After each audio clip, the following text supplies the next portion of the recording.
समय मोर mister SP news को आपण मानक स्वागत जहाँकि आज 14 तारिख बुधवार जहाँकि आज टॉप 20 खबर उपर नजर पकाइबा आगु वीडियोटी को लाइक करंतु एवं वीडियोटी भल लगी सब्सक्राइब करंतु एवं बेल आइकन दबाई दिंतु जेपरिक सर्वप्रथम आपण मैंने देखिपारे। चलतु टॉप 20 खबर उपर नजर पकाइबा। टॉप 20 खबर परवर्ती खबर केउ दिन मिलिब चलतु जानिबा। सुभद्रा योजना चतुर्थ किस्ती महिला अर्थ सहायता योजना सुभद्रार चतुर्थ किस्ती आगामी 18 तारिख मध्य हिताधिकारी खाता को जीव। महिला को आर्थिक भाव में सशक्त करने को उद्देश्य आरंभ होता एही योजना अंतर्गत प्रत्येक हिताधिकारी को वर्ष को 10,000 टंका 2 किस्ती वर्ष को 5,000 लाखाए प्रदान करा जाउची। परवर्ती खबर पवित्र मकर संक्रांति रे अवसर प्रधानमंत्री कार्यालय साउथ ब्लॉक रु एही नुआ ऑफिस को स्थानांतरण हेबे फल एक जुगर अंत घटिब। देश स्वाधीनता लाभ करिबा परठारु अर्थात 1947 मसीहारू पीएमओ साउथ ब्लॉक कार्यक्षम होई आसुची।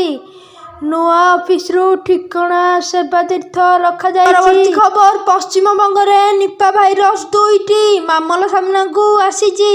उत्तर 24 परगना जिले रे एक हॉस्पिटल 2 नर्स निपा भाइरस का संक्रमित होइतिबा जणा पड़िची। एथिरे जणे महिला और जणे पुरुष अछंती।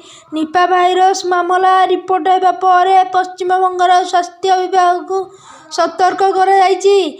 एही समय रे केंद्र स्वास्थ्य मंत्री जेपी नड्डा पश्चिम बंगर मुख्यमंत्री ममता बानर्जी फोन रे कथा होइचंती। से राज्यर 2टी हेल्पलाइन नंबर मध्य जारी रखिचंती।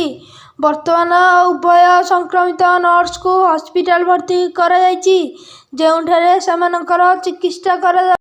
परवर्ती खबर पुणी ट्रम्प को टारिफ बोमा ईरान विरोध में अमेरिका राष्ट्रपति कड़ा कार्यानुष्ठान। ईरान सह व्यवसाय करुवा समस्त राष्ट्रगुड़िक उपरे टारिफ लगाइबा को ट्रम्प को घोषणा।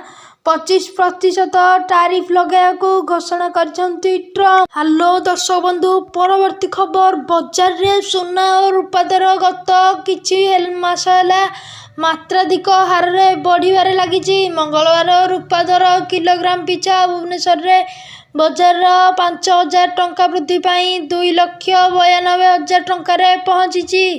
गत 10 तारिख रूपा दर 7,000 12 तारिख रे 12,000 टंका बढ़िथिया बेले आज 5,000 टंका वृद्धि पर यह 3 लाख टंका मुहांमुही एबेरे लागिछि। परवर्ती खबर कालीठू 2 दिनिया केन्दुझर गस्त रे जाइथिले मुख्यमंत्री आज पकाइबे मकर संक्रांति बुड़। परवर्ती खबर राज्य को पुणी लेउटिछि शीत। विभिन्न सहर रे पारदरु 3 रु 4 डिग्री पर्यंत ह्रास पाइथिया बेले आगामी दिन रे तापमात्रा आहुरी निम्नगामी हेबाकु जाउछि बढ़िला बोली आंचलिक पाणीपाग विज्ञान केन्द्र पूर्वानुमान करा जाउछि।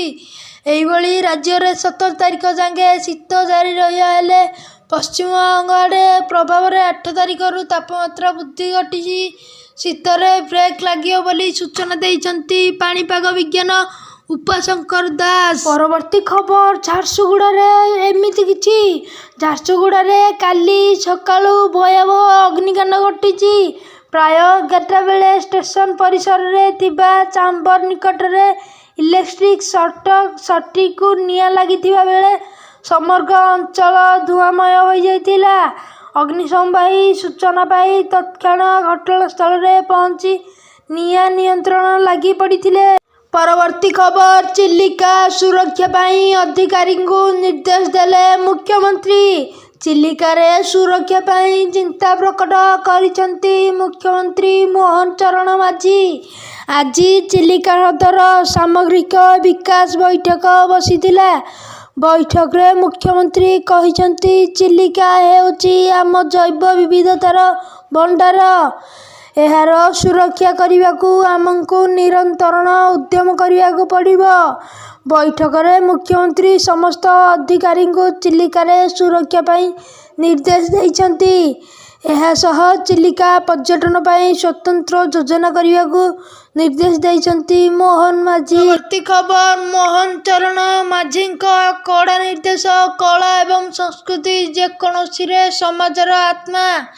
ଏହାଦ୍ୱାରା ଆମର ଚିନ୍ତାଧାରା, ଆମର ସଂଘର୍ଷ, ଆମର ଆଶା ଏବଂ ଆମର ସ୍ୱପ୍ନକୁ ପ୍ରତିଫଳିତ ହୋଇଥାଏ ବୋଲି ଆଜି ନୃତ୍ୟ ଅନୁଷ୍ଠାନ ସ୍ପିରିଜା ଏବଂ ନ୍ୟାସନାଲ ସ୍କୁଲ ଅଫ ଡ୍ରାମା ପକ୍ଷରୁ ଆୟୋଜିତ ଅଭିନୟ କର୍ମଶାଳାରେ ଉଦ୍ଯାପନୀ ସମାରୋହରେ ମୁଖ୍ୟ ଅତିଥି ଭାବେ ଯୋଗଦାନ ଦେଇ ମୁଖ୍ୟମନ୍ତ୍ରୀ ମୋହନ ଚରଣ ମାଝୀ କହିଛନ୍ତି। ପରବର୍ତ୍ତୀ ଖବର, ଚଳିତ ବର୍ଷରୁ ବଦଳିପାରେ ଯୁକ୍ତ 2 ଖାତା ଦେଖା ଢାଞ୍ଚା। ଚଳିତ ବର୍ଷ ଯୁକ୍ତ 2 ଖାତା ଦେଖା ଅନଲାଇନରେ ହୋଇପାରେ ବୋଲି ସଂକେତ ଦେଇଛନ୍ତି ବିଦ୍ୟାଳୟ ଓ ଗଣଶିକ୍ଷା ମନ୍ତ୍ରୀ ନିତ୍ୟାନନ୍ଦ ଗଣ୍ଡ। ତେବେ କଳା ବିଭାଗ ଖାତା ଦେଖା ପାଇଁ ପ୍ରସ୍ତୁତି କରାଯାଉଛି।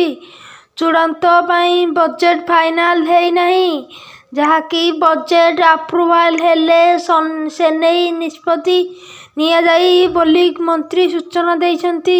ପରବର୍ତ୍ତୀ ଖବର, ରାଜ୍ୟରେ ଧାନ କିଣିବାକୁ ନେଇ ଲାଗି ରହିଥିବା ଅଚଳାବସ୍ଥା ମଧ୍ୟରେ ଚାଷୀ ଦହଗଞ୍ଚ ହେଉଥିବା ବେଳେ ସେମାନଙ୍କ କଟା ଘାରେ ଚୂନ ମାରୁଛନ୍ତି ରାଜ୍ୟ ଯୋଗାଣ ମନ୍ତ୍ରୀ କୃଷ୍ଣଚନ୍ଦ୍ର ପାତ୍ର।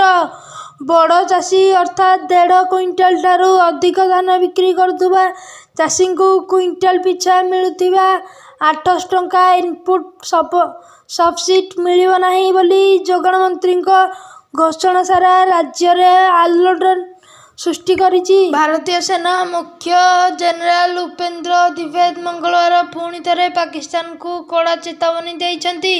ସେ କହିଛନ୍ତି ଯେ ଅପରେସନ ସିନ୍ଦୁର ଏବେ ବି ଜାରି ରହିଛି ଏବଂ ଭବିଷ୍ୟତରେ ପାକିସ୍ତାନ ଯେକୌଣସି ଦୁଃସାହସିକ କାର୍ଯ୍ୟର ଉଚିତ ଜବାବ ଦିଆଯିବ।